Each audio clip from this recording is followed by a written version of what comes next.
Ed is here and he said, you said under normal conditions, the market would not put in a new high for the next few days off of what I understand is the 1 day late daily top. But have we met the minimum expected move to the downside off the top, or are you expecting still lower prices as well? Couple things.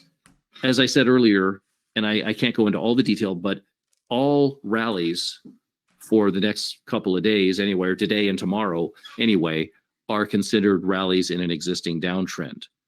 We're already a little bit selling off from the high that we just put in at 84.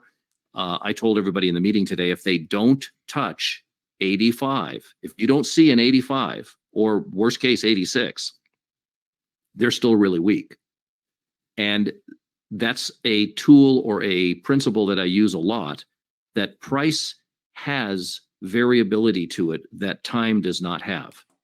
So price can be messed with, or price can reflect pressures that are normally maybe not there. If the market was in a normal position today, that this decline was just normal and they're getting ready to do this, the market would have no trouble getting to 85. Let me show you how close we were. And anybody that's in the room here in the meetings, you know that I talked about this, but this is 85 right there. Whoops, one more tick up. So I'm just going to draw that line there. That's 85. So the fact that the market couldn't touch that, you might think, well, what's the big deal? That's nothing. No, the big deal actually is that that's a really easy number for the market to hit, and they didn't hit it.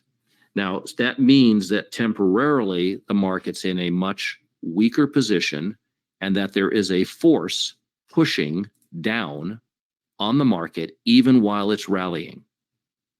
So when that force that is pushing down is there and the market rallies, it can't get to the number that it normally would get to because of this force. And when the up move subsides, the only thing that remains is this force. And the market does what you're seeing now, sell off. It doesn't go sideways. It doesn't hang around for a bunch of times. This force that was there during the rally persists once the rally ends, and now that force is pushing price lower.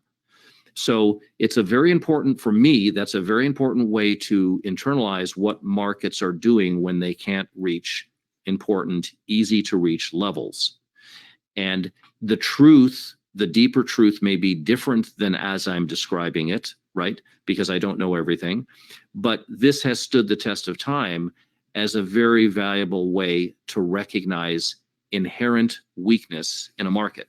Now, closer to your question, normally, yes, by moving down to 60, by first moving down to 75 and 76 in the second hour of today, that satisfied that. And then by moving down to 66, which is actually a much more important level, by completing that today, that did satisfy something initial from the daily perspective. It doesn't mean that the market's done going down altogether, but it does mean that they went further than they might have needed to before another period of time in the future.